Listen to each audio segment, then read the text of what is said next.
I just spent over 2 hours filming this and my memory card corrupted, so we're on take 2 back to back and hoping that something good comes from this. But for the second time today, I'm gonna try to talk to you guys about Alien Earth Season 1, Episode 7. And as you would expect from a penultimate episode, there is a ton of buildup for what's promising to be a literally killer ending. But because it's all building like this, as a content creator, it's a little bit difficult for me to talk about it because I don't know if the build is any good for the payoff yet.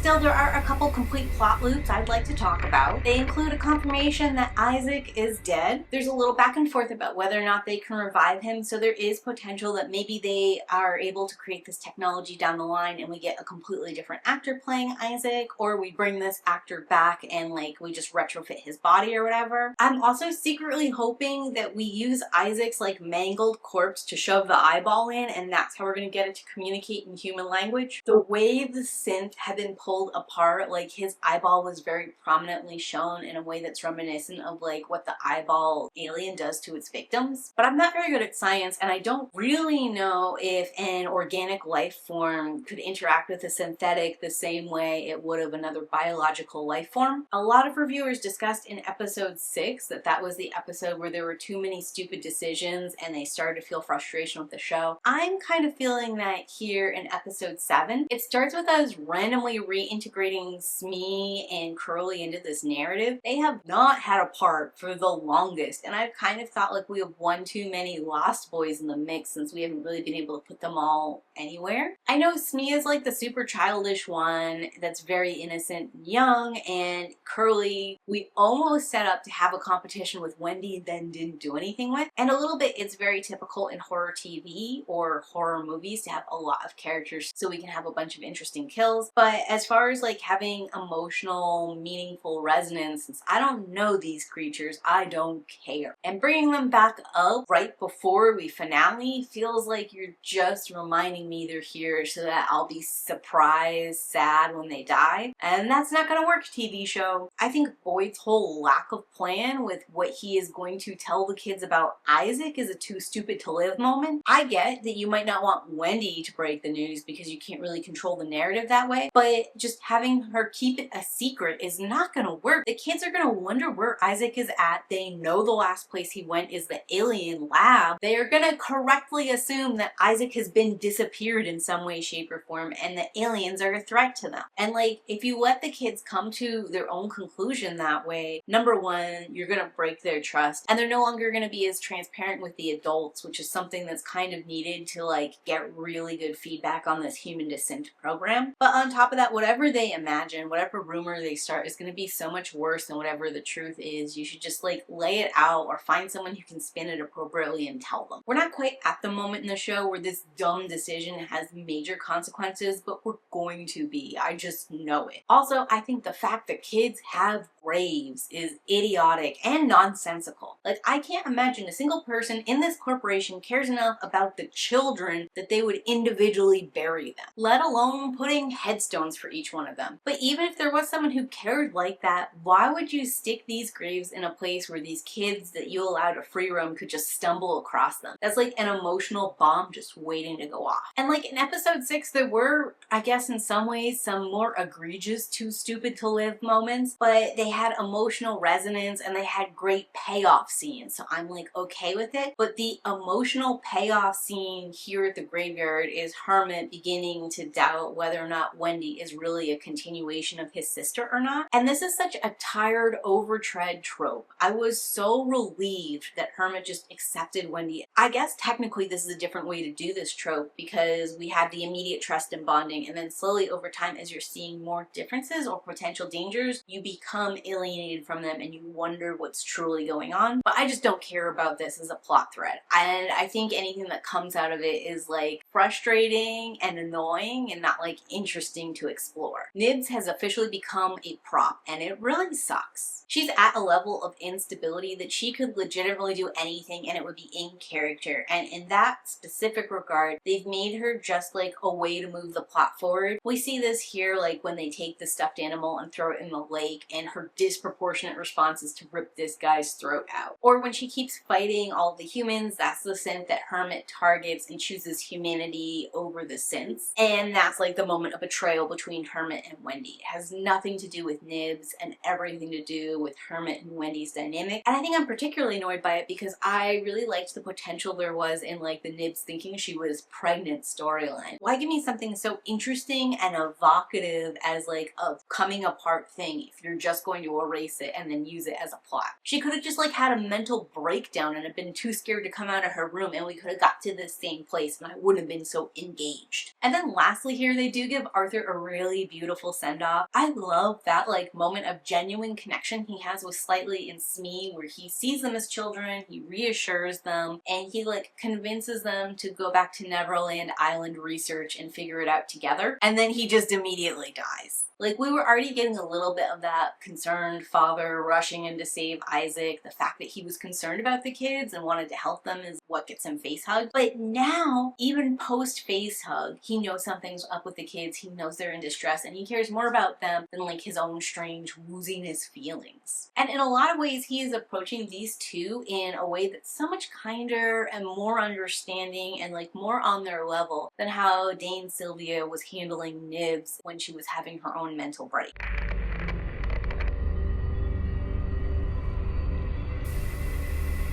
Rolling me into the aliens, the eyeball is definitely my favorite, and I think he's going to be the fan standout of the show. This episode, we get to learn that he understands English, he knows Pi, and he's clever enough to both figure out a way to communicate this information to Boyd Cavalier, but also do it in a disrespectful, catty manner. The eyeball has personality, and he is not afraid to show attitude. And I think that makes the eyeball more compelling than any of the aliens just to start, because I don't know that any of them have given me a sense of charisma before. But on top of that, his level of intelligence makes him entirely unknowable. And it makes us very certain that he has his own motives, goals, desires that are driving him in ways that are going to be unpredictable to us, but have satisfying internal logic. The flies are only very briefly on the scene, but I think they add a little important extra oomph. Like the xenomorph, they get tased with electricity to be sedated. And again, it's like giving that connective tissue between the two of them, suggesting they're related somehow or somehow the same. And we like further bridge that at the end of this episode when Nibs is also taken out by electricity. And I think Nibs is just immobilized. I don't think she's dead, which is not quite the same as being all from a common ancestor, same species, but it is further putting the aliens and the synth kids in the same category. Rolling me into the xenomorph, it's cool to see the xenomorph communicating with Wendy. We saw this a little bit in Alien Resurrection, both that xenomorphs could hunt in packs and seem to communicate with each other, but also that Ripley could communicate with them to a certain degree as well. So it's cool that the xenomorph sees Wendy as like another of its kind, and like they are hunting in a pack, and she's like the alpha taking lead, and this one's like being the supportive backup when they call for it. It really does make me think of the first Jurassic World where they were training the raptors for war. Like the xenomorph and Wendy combo together is so deadly. And of course I can think of some non-war uses for it too, like if they were exploring hostile environments, I can see Wendy out there as a researcher and the xenomorph there for backup. It's also kind of interesting in the way that I feel like the xenomorph is sort of replacing her older brother Hermit as like a protector, but also it's providing the ability for Wendy to protect the xenomorph and like become a big sister to it. Like that flip reverse of roles and their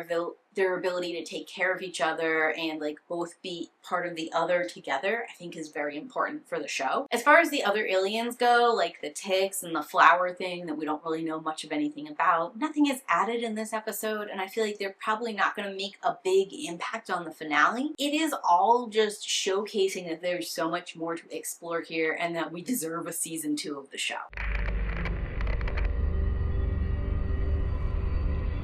Which brings me into the characters, starting with Kirsch, who I think is fast becoming one of my top tier characters. And I think the show actually utilized some of my knowledge base about who and what David was to sort of subvert and surprise me with who and what Kirsch is. Because I had been assuming that Kirsch was trying to undermine the Prodigy Company's goals and get out from under Boyd Cavalier, but I think Kirsch might be just happy exactly where he is. In fact, I think Kirsch is secretly the one pulling the strings, because he's the one with all of the knowledge base, he's the one who's doing all the actual studying of the aliens and assigning experimentation roles to like various synth kids. Boyd is kind of like laissez-faire whatever, occasionally he gets informed of stuff, but like Kirsch knows about everything all the time and only shares that information with Boyd when he thinks it will make Boyd respond in a way that's desirable to Kirsch. Like him revealing Isaac's death happens way after Kirsch knows about it. I don't know that Kirsch ever tells Boyd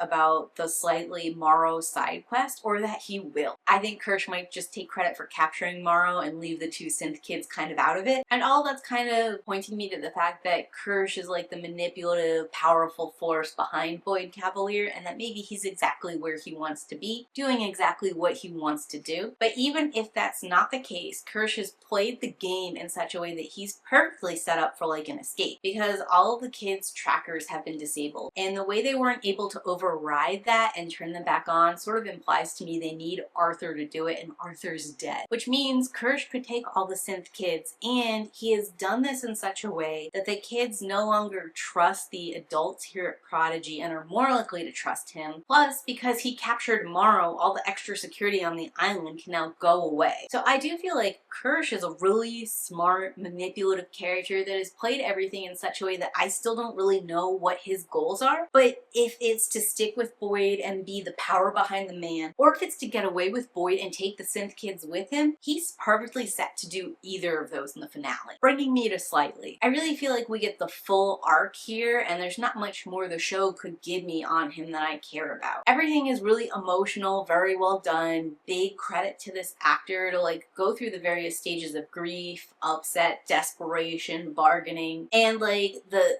absolute defeat of doing everything you can, getting someone you love killed, and not even knowing if you managed to save other people you love that were being held hostage. Certainly, if Slightly survives the season finale, there's a lot we could do with his character in a second season, but honestly, I feel like if the choice is between keeping Slightly or Smee around, Smee's extra level of innocence, childishness, playfulness, as well as like his culpability and obvious guilt and tragedy of him being involved in this makes him the more interesting character to follow coming undone. Of course, if we get both of them, I'm happy as punch. And I think there could be like some fun dynamics between the two of them, blaming each other, fights, that kind of thing too. Lastly is gonna be Wendy, who I think is giving off major Ripley vibes this season. But in this episode specific, I think where she's coming into her own, she's feeling that kind of defensiveness, she's seeing that she's gonna need to take action, that these other people don't have her interest at heart. She's showing that like, let's get the whole crew together, get out alive kind of vibe. And she's showing a willingness to go to extremes, like just burn it all down, kick them out the airlock, whatever we gotta do to survive, which is something that kept Ripley going through 3 movies and got her resurrected into a 4th. Of course, what's very interesting about this is that Wendy is playing the exact opposite side that Ripley usually plays. Like, Ripley is pro-human, and Wendy is on that Team Alien, Team Synth, which makes it a really unique experience in the Alien franchise because I am trapped between rooting for this charismatic hero and rooting for humanity. It's very easy to get swept up in Wendy's role and cheering for her because the humans in this show suck so much. But I think placing Hermit's squad between the boat escape is something that really like illuminates the struggle here. Hermit's squad is arguably part of the unwilling participants of capitalism. Like, if we go back to the original Alien, all of the people on the ship work for the company, but they're not willingly there rooting on the company and and trying to do evil ends. They're just like a bunch of miners trying to get by day to day. And that can be said for like Hermit's squad in specific too. Like usually they're emergency rescue in New Siam. They're not part of this elite trained unit that's defending the company's private research. So in an ideal world, Wendy, the aliens, and these unwilling participants would unify and fight the corporation. But this corporation's done a great job dividing Wendy, the aliens, and these people from each other and giving them all reasons to not come together into an alliance and to actively distrust each other. Like Wendy has very recently been disillusioned with humanity, and even her trust in her brother is hanging on by a thread that I think snaps in this episode. And to be perfectly fair to Wendy, even if she had like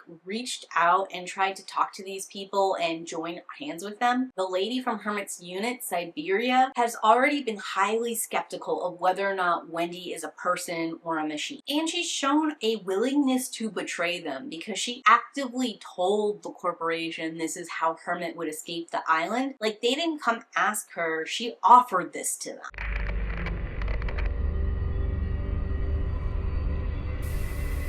All of which rolls me into the show's themes, starting with immortality, which I think the synth's perception of them becoming immortal has been undercut by Isaac's death, and has shown the imperfection of all three of these roots. Like, I never had any clue how the cyborgs or the regular synths really helped humanity become immortal, but we're seeing that even the hybrids, which is like the best solution, is not a very good solution either, just in sheer withstanding all ethical and philosophical questions aside, or like the company's ability to manipulate you once you're in a synth body. I'm also still asking whether or not you can be immortal and human at the same time. I think even Wendy, who has been like the staunchest, most consistent supporter that she is a continuation of that original terminally ill girl, is beginning to question that somewhat. Because one thing the gravesite scene does is she says like, that isn't us and we are not dead, we're still here. Which you could interpret as her reaffirming that she is that little girl, that she never died and never will die. But it could also be Wendy recognizing that that child is dead and had to die so that she could be born. It could be her recognizing that being's dead and she is a separate, different being. It's a little bit of a complicated view to take because Wendy does still have all the original's memories, but it's still a kind of compelling moment to me because I would have said the show originally was highly pushing the idea that the synth kids are a continuation of the original children, just based off of the fact that there's only one synth kid per original child, and that the original child for some reason had to die to create the synth kid. Like, that suggests continuity instead of a copy paste. But having the graves here with obvious like mounds where little bodies are implies that it was like a hard stop, something new over here. Which rolls me into my favorite show analogy, the scorpion. And episode 7 I have a brand new take where I think that maybe Wendy is the scorpion. She's the creature that's trapped in the glass bowl that is actually Neverland Island. Her caretakers are actually afraid of the power of the synths, and they have different protocols in place should they go rogue. But generally, people like Boyd, who are like in control of the menagerie, are not afraid of the synth kids because they feel that they have them locked down and contained. It can't really threaten them personally. Also, Kirsch mentions like, what if he goes to squish the scorpion and another scorpion sees it and stings him? Which is not a behavior of scorpions at all. But it does align perfectly with like how the synths react in this situation, where if they see one of the synths have been messed with, they like go on defense mode to try and protect each other